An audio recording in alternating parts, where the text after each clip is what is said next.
Could Denver Broncos defensive coordinator Vance Joseph emerge as a potential assistant coach of the year? That's one of the many mailbag questions we received for today's brand new installment. Good Morning Broncos.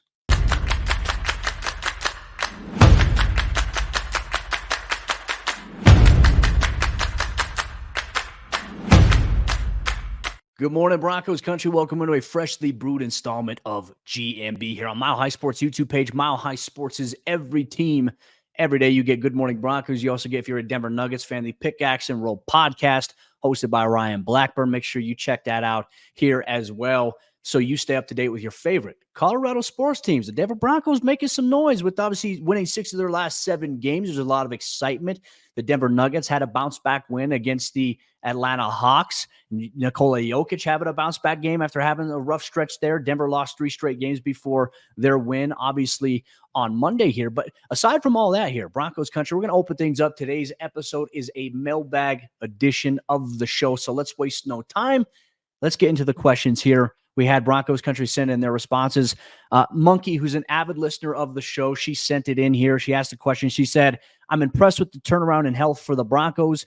Add to that how fast and hard the defense is playing while remaining healthy. In your opinion, is this something Sean or Vance has done, the training staff, or something else? You know, realistically, Sean Payton in particular, one reason why he could be accountable for this is because he brought in Bo Lowry, the vice president of player health and performance. Bo has been a great addition. Obviously, he also hired Dan Dalrymple as the team strength and conditioning coach. Conversations I've had with players about injury recovery seem to give nothing but rave reviews about Bo Lowry. And obviously they have a really good strength and conditioning program. This year, what's different than last year is they actually have nutritionists on site at the team facility that give every player an individualized nutrition plan that they can follow that helps with maintenance, helps with muscle recovery, and also being able to hit their weight goals that they have that the coaching staff wants them to play at.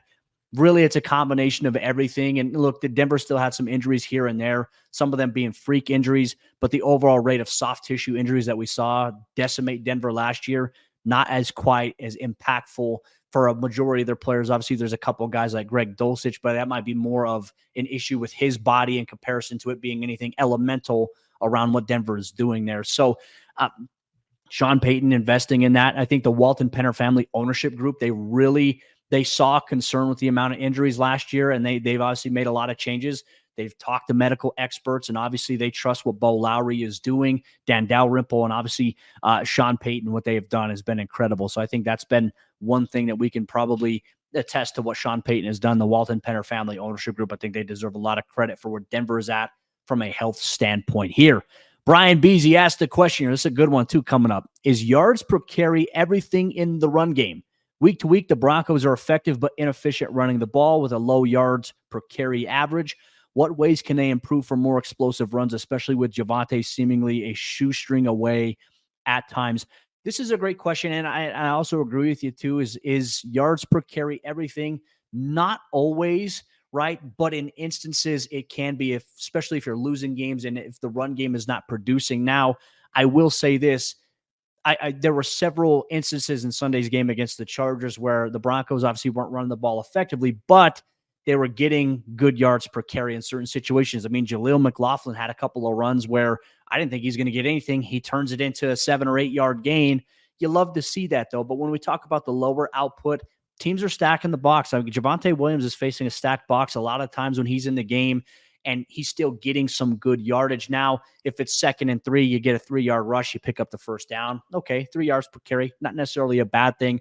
I think where Denver's been at, and obviously in their 6 or 7 games winning, the run game hasn't had explosiveness in a sense of, Javonte's going for 115 yards, Jaleel's going for 130 yards. It's just Denver is getting contributions from 3 guys in the running game. Also, they're getting contributions from Russell Wilson. So much of their yard per carry output is based on situation. Though I will say you need to see, we'd all love to see some big explosive runs. Javonte had that 20-yard run where he hurdled over a guy. That was great to see. You want to maybe see a little bit more of that here in the down stretch. But I think that Denver is close there. And I think one issue where Denver has maybe struggled is that they're not very good at running the ball to the outside, getting outside there. Teams are doing a good job of hedging the edge and then sending, obviously, they have a play side linebacker that'll pursue. The nickel guy's going to attack vertically, and then the corner's always going to attack to force everybody back inside. Defenses are doing a really good job on the perimeter in terms of shutting down Denver's run game, not allowing any big carries there. Denver's going to have to find a way to rectify that here going forward. But I think so much of that is predicated based off of their looks. They'll go a lot of 12 personnel, and that's kind of what you see. Teams expect that. And so they're kind of taking that option away for Denver, which, Denver's going to have to, as I mentioned, they're going to have to improve in that department if they want to make a playoff run, or even if they get into the playoffs, if they want to make some noise inside the postseason. Brian, that's a great question that you sent in. I appreciate it. The next one comes in from Tim Wenz. He asked the question, is it time to put Vance Joseph in the conversation for assistant of the year? The difference since week 3 is astounding. 100%. I think that, and I don't know off the top of my head, I think there is an award out there. I'm not sure how big it is in the NFL, but if there is one, Vance Joseph certainly deserves to be in the conversation for assistant coach of the year with everything. And look, everyone was calling for his job. Even, there were times where even here on this show, I had said, after that Miami game, I don't know if Vance Joseph is going to be the guy. I was wrong. Vance Joseph has done an incredible job with the turnaround and gaining the clarity that I did about the fact that, okay, he was asked to run Fangio's defense. When they've shifted now to call on his defense, showing Fangio looks, it's making a lot more sense. Players are having a lot more freedom. They're having success. We're seeing Vance Joseph be more comfortable with calling the game from his defense out of these looks than he was calling Fangio's defense, which he had never called before. So I think for Denver's defensive turnaround, I think they're second in the NFL in terms of points allowed in the course of their win streak over the last 7 games. 17 points allowed in the course of the last 7 games. That's pretty damn good. That's efficient. They're getting pressure. They're generating takeaways. Vance Joseph has done a tremendous turnaround job here. And if Denver's defense keeps on par, it'll be one of the greatest defensive turnarounds in NFL history, which is something I think that you should absolutely hang your hat on here if you are Vance Joseph, which could obviously lead to, there could be some teams out there that make head coaching changes that inquire with Vance Joseph about becoming a head coach again. I'm not sure if that's on his radar. I'm not sure if that's something that he wants to do. He's having a lot of fun right now being the DC here for Denver, but once again, it is something that has put him in the conversation. His name will probably get called by a couple of teams for an interview this offseason for any vacant head coaching jobs that they may have here.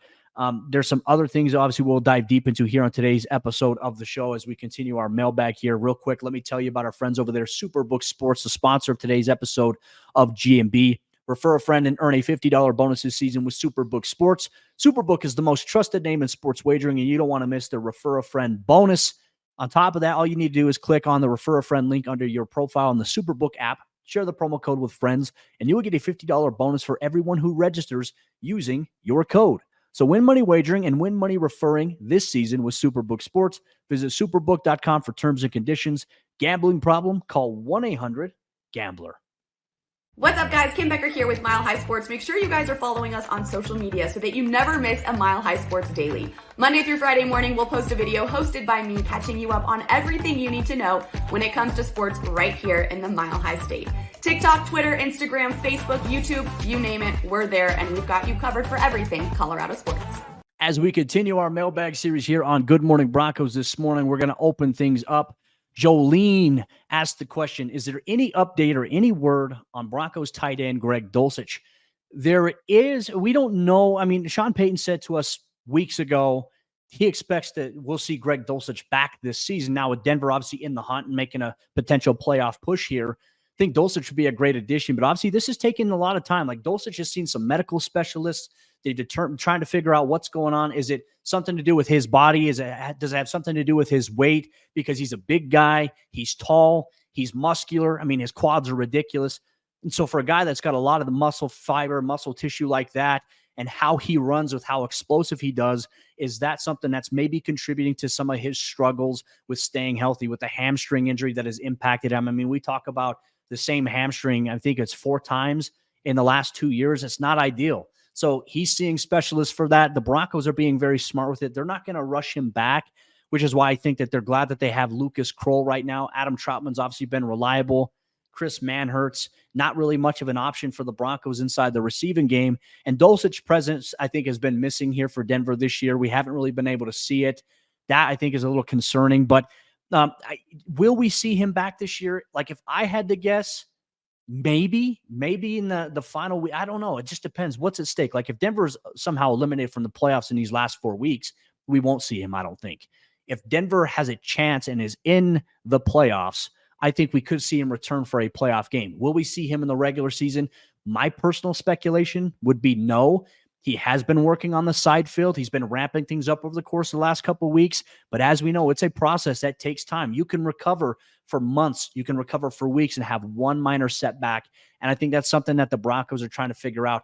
When is the right time to bring him along? When is the right time to introduce him back onto team stretch, individual period? They haven't done that yet. I don't think they have any plans to do so in the near future. They're just going to continue to monitor and see where he's at. But if we do see him, I imagine if Denver's in the playoffs, it will be in a playoff game, more than likely when we will see Greg Dulcich versus, I think, it being anytime this regular season.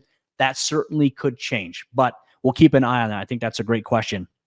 Ryan Slavic in the chat sends in one, says, in your opinion, what is the biggest hole or the holes on the roster the Broncos need to fill via the draft and free agency? To be honest with you, Ryan, right now, I don't have much of an answer on that. I'm not sure. Denver's going to have to take care of some in-house free agents, some key guys that will be set to test free agency that will more than likely get some contract offers from some other teams. PJ Locke's one of those guys. Denver's going to have to make some decisions there. Obviously, Lloyd Cushenberry. I think Denver's biggest priority needs to be focusing on the in-house guys that they want to bring back. Don't have a much on that right now. That is something that is coming up as the offseason comes a little bit closer here. I mean, if we can take a look at positions, I think cornerback depth is probably one that they'll probably have to take a look at. I think safety depth is one they're going to have to take a look at. Defensive line, potentially there. Josie Jewell's going to be an unrestricted free agent. Do they bring him back alongside Alex Singleton? I think that they personally should. If you lose anybody on the offensive line, you're hoping you don't lose Lloyd Cushenberry. I think Cush has turned things around in a big way.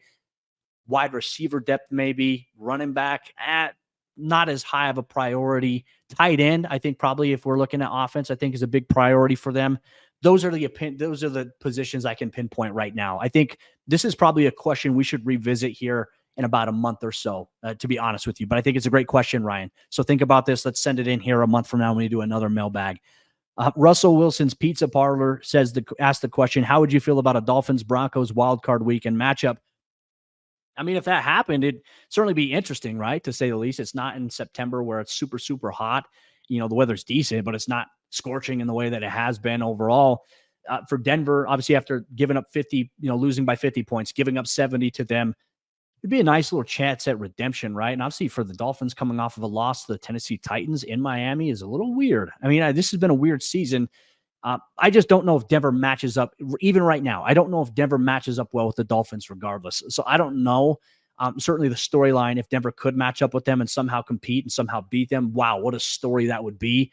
But yeah, I don't know about that one. I think Denver I think matching up against Kansas City would be a very interesting matchup for Denver, to be honest with you, in the postseason. Kit Kat says, how do we keep this offensive line together next year? Do we have enough cap space to keep Lloyd Cushenberry? Do they keep Bowles? What about Quinn Miners? There's going to be some decisions. Going to have to re-sign, in my opinion, Lloyd Cushenberry. We don't know what the NFL salary cap is going to be for next year yet. There was a report this week that it could be $240 million. According to the NFL, business has been booming for them. We'll see where things are at. But for Denver, they're going to have to, I think if they're going to keep guys like Quinn Miners, they're going to extend him, which they can. Lloyd Cushenberry, which they can. They're going to have to ask some guys to restructure their contracts or even extend some other guys. I think that's going to be something we see. Denver's going to have to make some decisions on who they're going to cut.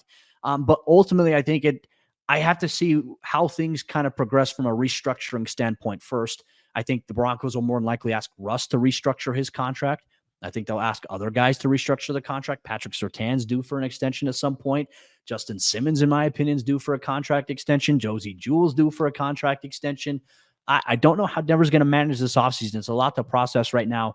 This is another question I think we'll revisit down the road here when we can kind of put some more time and resources into seeing, okay, where is Denver's cap space at? What are some expiring deals? Who can restructure? Who are restructure candidates? Who are cut candidates? We'll look at all those things here once the offseason approaches for the Denver Broncos. But with that said, Broncos Country, that'll wrap up today's episode of GMB here on Mile High Sports YouTube page. Once again, subscribe or follow so you never miss out on what's going on. And be sure to check out milehighsports.com every single day for all the action on your favorite Colorado sports teams.